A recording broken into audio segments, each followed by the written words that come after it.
स्मृति ईरानी ने गोवा के fab India में पकड़ा खुफिया कैमरा, पुलिस ने दर्ज की एफआईआर। बीजेपी विधायक माइकल लोबो ने दर्ज करवाई एफआईआर, पुलिस तफ्तीश में जुटी, हार्ड डिस्क अपने कब्जे में। गोवा में हाई प्रोफाइल शोरूम पर उठे सवाल, आखिर चेंजिंग रूम तक कैसे पहुंचा कैमरा।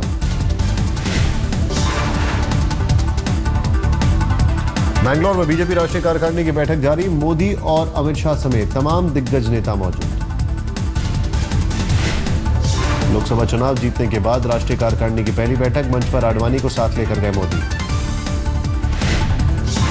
मंच पर जाने से पहले मोदी ने वहां मौजूद नेताओं से की मुलाकात, सबसे मिलकर की बात। बैठक की शुरुआत में बीजेपी अध्यक्ष अमित शाह के भाषण से पार्टी की चुनौतियों पर संबोधन। नरेंद्र मोदी कल राष्ट्रीय कार्यकारिणी में देंगे भाषण, आने वाले चुनावों को लेकर रणनीति का ऐलान।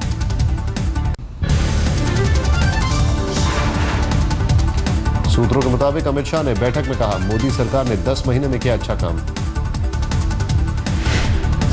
शाह ने कहा, मोदी सरकार की सबसे बड़ी उपलब्धि भ्रष्टाचार मुक्त सरकार देने में रही कामयाब। नई तकनीक को लेकर भी मोदी सरकार की पीठ थपथपाई, ई गवर्नेंस की राह पर सरकार। अमित शाह ने कहा, अटल सरकार ने दिखाया है विकास का रास्ता, 10 से 20 साल तक रहेगी बीजेपी सरकार। भूमि बिल पर विपक्ष कर रही है जनता को गुमराह, किसानों के हितों से समझौता नहीं करेगी सरकार।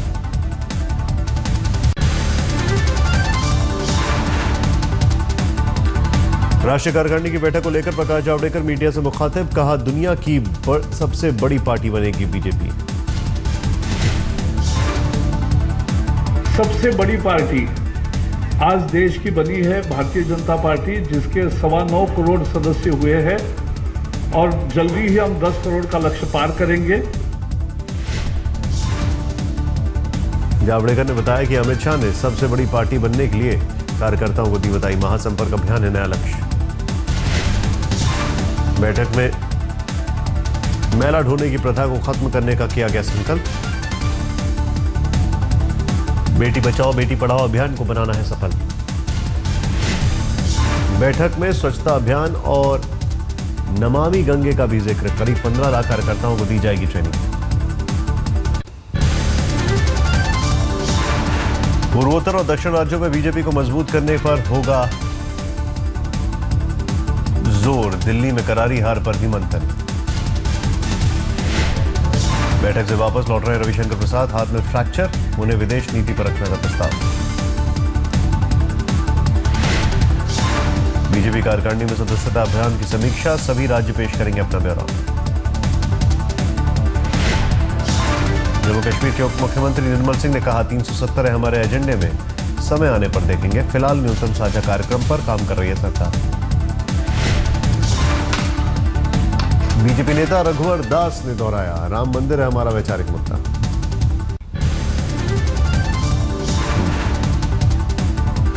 बैठक में अमित शाह ने कांग्रेस पर साधा निशाना, बीजेपी की गलतियां ढूंढने से पहले अपने नेता को ढूंढे। बिहार में जंगल राज पार्ट 2 के बयान पर नीतीश की तीखी प्रतिक्रिया, बीजेपी कुछ भी करे यहां नहीं हो सकती कामयाब। जितना मीटिंग कर लें यहाँ कुछ हाथ नहीं आने वाला। चलिए।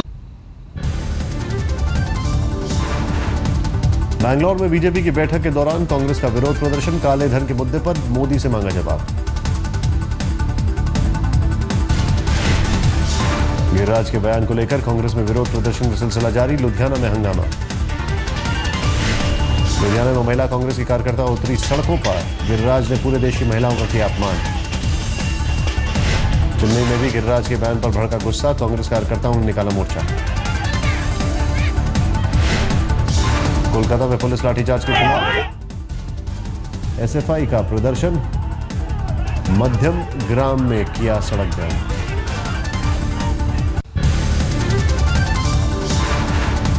मोदी सरकार के 10 महीने पूरे होने पर जल्द होगा कैबिनेट विस्तार, 8 अप्रैल को मंत्रिमंडल विस्तार होने की खबर।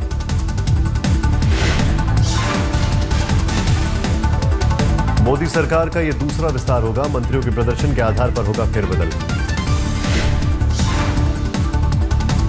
3 राज्य मंत्रियों का बढ़ सकता है ओहदा, सूत्रों के मुताबिक नकवी, रूडी और मनोज सिन्हा शामिल हो सकते हैं कैबिनेट में।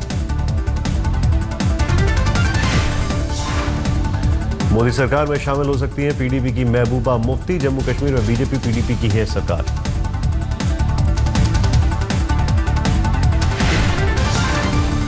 कैबिनेट विस्तार में शिवसेना का कोटा बढ़ने के संकेत। अनिल देसाई को कैबिनेट में जगह मिलने के आसार।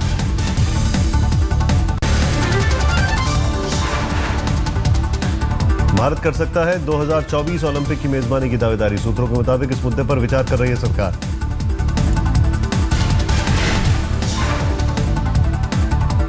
मोदी इसी महीने अंतर्राष्ट्रीय ओलंपिक संघ के अध्यक्ष थॉमस बॉक से करेंगे मुलाकात। दावेदारी को लेकर चर्चा। ओलंपिक की मेजबानी की कोशिशों पर दिग्विजय सिंह का तंज। होनी चाहिए झूठ बोलने की प्रतियोगिता।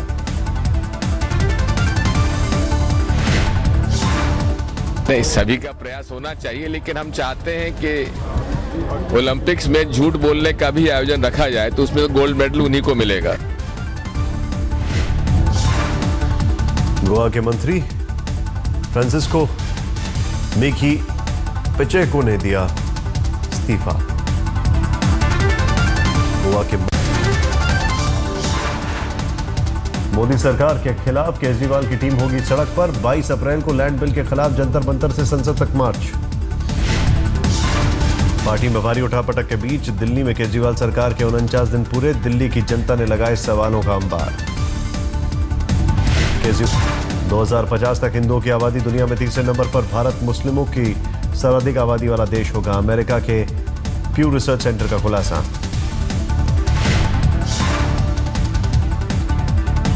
वर्क कंडीशन और पे कट पर पायलट एसोसिएशन ने डीजीसीए को और एयर इंडिया को लिखी चिट्ठी। कहा बेहद तनाव में है पायलट। गोरखपुर में बीजेपी युवा मोर्चा का विरोध। यूपी पीसीएम का पर्चा लीक होने को लेकर सरकार के खिलाफ गुस्सा। लखनऊ में पुलिस भर्ती घोटाले के खिलाफ बीजेपी का प्रदर्शन। मुख्यमंत्री पर घोटाले में शामिल होने का आरोप। आईआईटी जोधपुर में एसोसिएट प्रोफेसर डॉक्टर गणेश बैंक बागलोर की सेवा खत्म किए जाने से नाराज हैं छात्र। बैनर पोस्टर के साथ मौन विरोध। मुंबई के वसई में पानी की जबरदस्त किल्लत। पानी के लिए अक्सर होते हैं झगड़े। अलीगढ़ में गौ माता को राष्ट्रीय धरोहर बनाने के लिए अभियान। हिंदू युवा वाहिनी ने शुरू की मुहिम।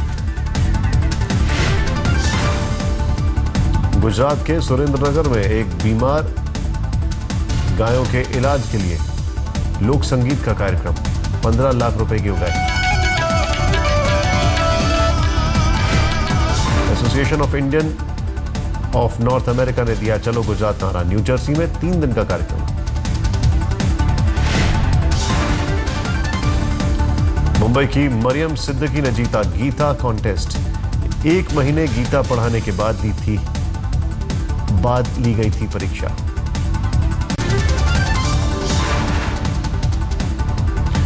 जम्मू श्रीनगर नेशनल हाईवे अब भी बंद। सैकड़ों ट्रक 5 दिन से रास्ते में रुके। रामबन और उधमपुर में चट्टाने खिसकने की घटना। हाईवे पर ट्रैफिक बहाल करने में दिक्कत। राजौरी में लगातार बारिश से बढ़ा नदियों का जलस्तर। घरों में पड़ी दरारें। शिमला में बारिश ने तोड़ा रिकॉर्ड। अप्रैल के महीने में 190 मिलीमीटर बरसा पानी। रोहतक में बारिश के साथ ओलों की बरसात। गेहूं, सरसों और चने की फसल को नुकसान।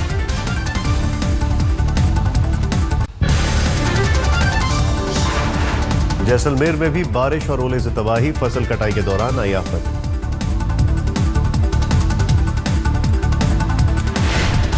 आधे घंटे की बरसात ने फसलों को किया जबरदस्त नुकसान। अनाज के सड़ने का खतरा।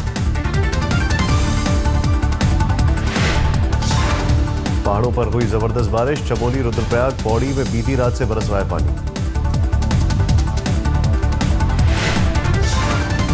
बारिश के साथ पहाड़ों पर फिर से लौटी ठंड। 4 धाम की यात्रा शुरू होने में देरी की आशंका।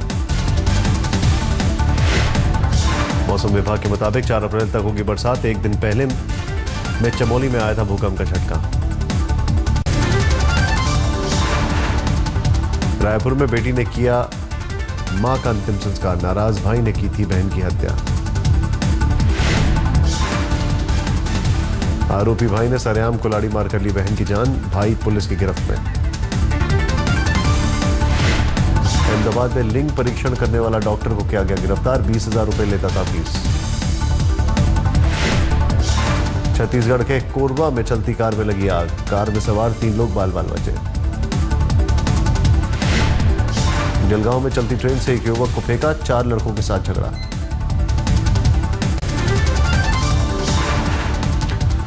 आज है गुड फ्राइडे, इसी दिन ईसा मसीह को चढ़ाया गया था सूली पर। इस मौके पर गिरजाघरों में मास का आयोजन, प्रार्थना में शामिल हुए लोग। यमन में भारतीयों का लौटना जारी, भारत सरकार चला रही है रेस्क्यू ऑपरेशन। यमन में चल रही हिंसा के बीच वहां कई हिंदुस्तानी फंसे, परिवार वाले हैं परेशान। विदेश मंत्री सुषमा स्वराज ने कहा, यमन से लौटे भारतीयों की वापसी का इंतजाम करेगी सेंट्रल रेलवे। टीम इंडिया के क्रिकेटर सुरेश रैना आज बनेंगे दुल्हा, मेरठ की प्रियंका चौधरी के साथ लेंगे 7 फेरे। शादी से पहले प्रियंका के घर हुई मेहंदी की रस्म। विवाह से पहले रैना ने दिल्ली में दी कॉकटेल पार्टी, दावत में जुटे रैना के करीबी दोस्त। वर्ल्ड कप के दौरान हुआ था रैना की शादी का ऐलान, रैना की गैरहाजिरी में हुई थी रोके की रस्म। टीम इंडिया के पूर्व कप्तान सौरव गांगुली ने की जगमोहन डालमिया की तारीफ, कहा डालमिया के अध्यक्ष बनने से सुरक्षित हाथों में बीसीसीआई। अंपायरों की आलोचना करने की मुस्तफा कमाल को मिली थी सजा, आईसीसी सूत्रों का दावा। वर्ल्ड कप प्रेजेंटेशन समारोह में शामिल था मुस्तफा का नाम।